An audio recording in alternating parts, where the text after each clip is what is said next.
Films and fans நேயர்கள் அனைவருக்கும் வணக்கம். நான் தான் உங்களோட விஜய் கார்த்திக். இன்னைக்கு நம்ம மூவி ரிவ்யூல பார்க்க போற திரைப்படம் நியதி. படத்துடைய ஸ்டோரி.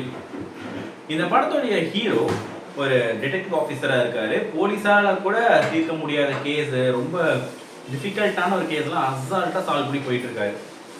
ஒரு டைம்ல இவரே தெரியாம ஒரு பிரச்சனையில மாட்டிக்கக்கூடிய ஒரு சுச்சுவேஷன் ஏற்படுது, ஒரு கேஸுக்குள்ள மாட்டிக்கூடிய சுச்சுவேஷன். அதுல இருந்து இவர் எப்படி வெளியே வந்தாரு அப்படிங்கிறது தான் நியதி படத்துடைய மொத்த கதையே. ஆக்சுவலா இவர் இவ்வளவு பிரில்லியண்டான ஒரு ஆஃபீஸர், டிடெக்டிவ் ஆஃபீஸர், இவர் எப்படி இந்த கேஸ்ல மாட்டினாருன்னு கொஸ்டின் மார்க் இருந்தாலும் மாட்டிடாருப்பா, இவர் எப்படி தான் வெளியே வரதான் போறாரு, அதுக்கு எந்த மாதிரியான டாக்டிக்ஸ் எல்லாம் யூஸ் பண்ண போறாரு அப்படிங்கிறது ஒரு டிஃபால்ட்டா நமக்குள்ள ஒரு இன்ட்ரெஸ்டா ஏற்படுத்துது, ஒரு நம்மளை புல் பண்ண வைக்கிறது. அடுத்து என்ன நடக்க போகுது, அடுத்து என்ன நடக்க போகுதுன்னு சொல்லிட்டு. பட் ஸ்டில் சில இடங்கள்ல ட்விஸ்ட் எல்லாம் ஆட்டோமேட்டிக்கா ரிவீல் ஆனதுனால ஆட்டோமேட்டிக்கா செகண்ட் ஹாஃப் போகும்போது ப்ரெடிக்டபிள் ஆயிருது, அடுத்து இது நடக்குதுன்னு சொல்லிட்டு.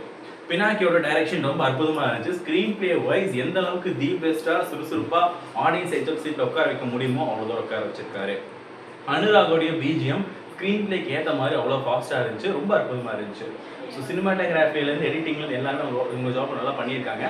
பட் ஸ்டில் இந்த படம் நான் பார்த்த மைனஸ் என்னன்னா, இந்த மாதிரி அற்புதமான கதைக்களங்கள்லாம் வரும்போது பட்ஜெட் அப்படிங்கிறது வந்து பெரிய ஒரு பிரச்சனையாக இருக்குது. ஏன்னா இந்த படத்தில் நடிச்சிருக்க திவ்யா ஆகட்டும், சுதன் ஆகட்டும், எல்லாருமே ஒரு டெபியூட்டான ஆர்டிஸ்ட்டுங்கிற பட்சத்தில் இவங்க நம்பி இன்வெஸ்ட் பண்ணக்கூடிய ஒரு ப்ரொடியூசர் இல்லைங்கிறப்போ இந்த மாதிரி நல்ல படைப்புகளுக்கு ஒரு ஒரு கிராண்டான வேல்யூ கிடைக்க மாட்டேங்குது. ஸோ பட்ஜெட் கன்ஸ்ட்ரெயினை தவிர இந்த படத்தில் நான் பார்த்த லேக் அப்படிங்கிறது எதுவுமே கிடையாது. தாராளமாக இந்த படத்தை எல்லாருமே ப்ரிஃபர் பண்ணலாம். இந்த மாதிரியான படங்களுக்கு வரவேற்பு கொடுக்கும் போது ஆட்டோமேட்டிக்காக தமிழ் சினிமா வேற ஒரு பரிமாணத்துக்கே போகும். இந்த படத்துக்கு நம்ம சேனலில் கொடுக்குற ரேட்டிங் 4/5. இதே மாதிரி வேற பேர் நான் சந்திக்கிறேன். ஸ்டாரா சைனிங் அப்புறம் விஜய் கார்த்திக்.